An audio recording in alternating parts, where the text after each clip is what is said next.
The Helping Hands Fund is two-part. One is it is people giving so that we can help those amongst our church or that our church people know, and sometimes just plain strangers with financial needs. The second half of Helping Hands Fund is the actual hands and feet, where we go out and help people with their needs.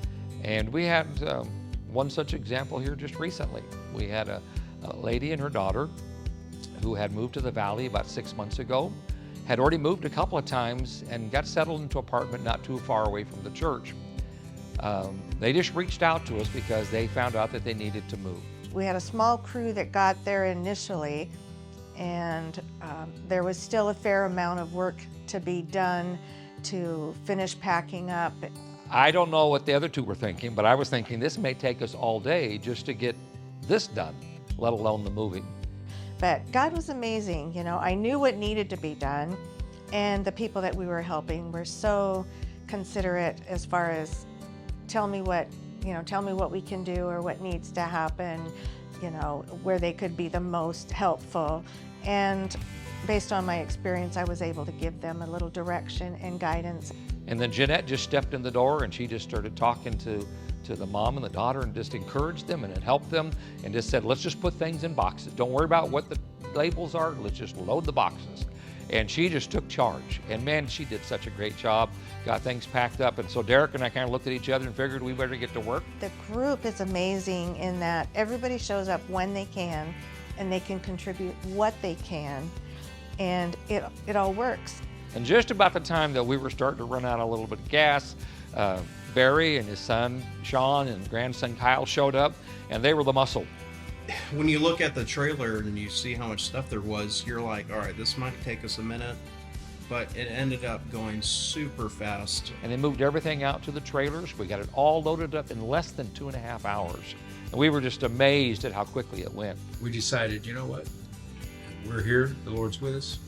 Amen, we can do it one way or another. And then we did have a little more muscle between these two guys to pick up some of the heavier stuff. Now we were moving from a ground floor apartment to a 3-story apartment. The daisy chain thing was pretty good because everyone was on a level.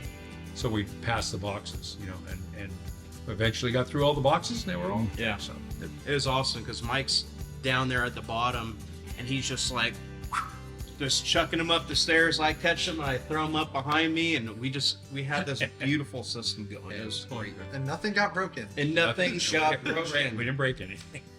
That was the other thing. This is someone's home and it's their stuff. So you want to be as cautious as you can. You don't want things to get broken. So.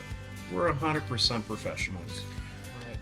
Towards the end of the move, we got together and we prayed over the house and prayed over the family so that there just be, the Spirit just gets involved into that move and make sure that they're protected.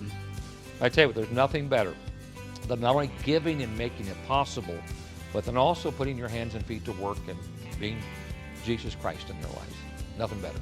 I feel like it's a really good way to get to know the people of the church and to do good things through God and get to learn a little bit here and there while you're helping somebody and just try and make it easier for other people.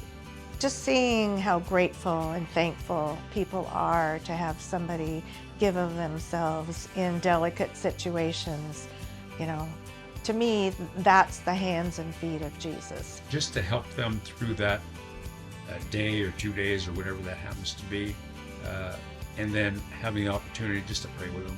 And then you get to meet people and you get closer to them. You know their name, and you might see them in church, but you get closer and closer. It's a great thing.